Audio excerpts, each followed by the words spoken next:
ইউক্রেনের কিয়েভের রাস্তায় পথচারীরা দেখতে পেল পুরান ফ্যাশনের কাপড় পরিহিত এক লোককে, যাকে দেখে মনে হচ্ছিল তিনি খুঁজে বেড়াচ্ছেন কাউকে, কিন্তু চিনতে পারছেন না কিছুই। লোকটির নাম সার্গেই পনোমারেনকো। 2006 সালের ঘটনা। পুলিশের কাছে পৌঁছান ভীত সার্গেই, কারণ তিনি চিনতে পারছেন না কোনো রাস্তাঘাট। 20 থেকে 25 বছর বয়সী এই যুবকের পরনে ছিল নতুন কিন্তু পুরনো ধরনের পোশাক, গলায় বহু পুরনো মডেলের ক্যামেরা। সার্গেই দাবি করলেন তিনি সোভিয়েত ইউনিয়নের বাসিন্দা। পুলিশকে আইডিও দেখালেন তার, আর তাতেই চক্ষু ছানা বড়া হলো সবার। সার্গেই পনোমারেনকো জন্মেছেন 1932 সালে। বাস্তবে কি আইটি ইস্যু হয়েছে সোভিয়েত ইউনিয়নের আমলে। একটা সময়ে ইউক্রেন সোভিয়েত ইউনিয়নের অংশ হলেও সোভিয়েত ইউনিয়ন ভাঙনের হয়ে গেছে প্রায় যুগ। পুলিশ তাকে জিজ্ঞেস করলো সে শেষ কোন দিনের কথা মনে করতে পারছেন। সার্গেই জানালো তিনি সর্বশেষ 1958 সালের 23 এপ্রিলের কথা মনে করতে পারছেন। কিন্তু সময়কে টপকে ভবিষ্যতে চলে আসা আসলে কি সম্ভব?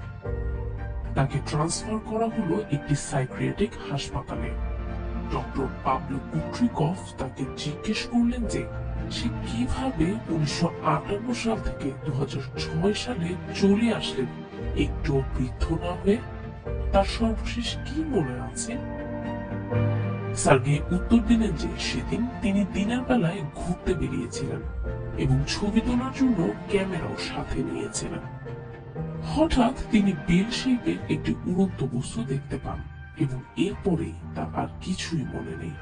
তিনি ডাক্তারকে তার ক্যামেরা বাড়িয়ে দিলেন তার তোলা ছবিগুলো দেখার জন্য।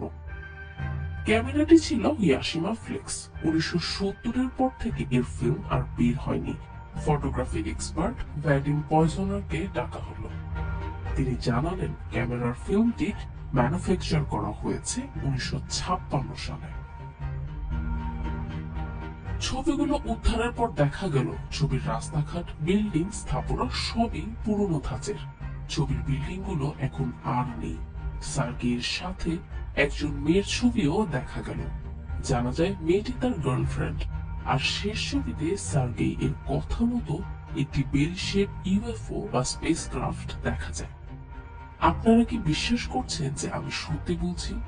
যখনই আমি বস্তুটির ছবি এবং ক্যামেরার দিকে তাকাই, জানি না আমি কিভাবে এই সময় চলে আসলাম, জানালেন সার্গেই। ডক্টর পাবলো কুট্রিকভ ভাবতে লাগলেন, আইনস্টাইনের থিওরি অনুযায়ী টাইম ডাইলেশন ছাড়া এ আর কিভাবে সম্ভব? সে রাতেই শেষ দেখা যায় সার্গেই পনোমারেনকোকে। নিজ রুমের দিকে যেতে দেখা যায় তাকে।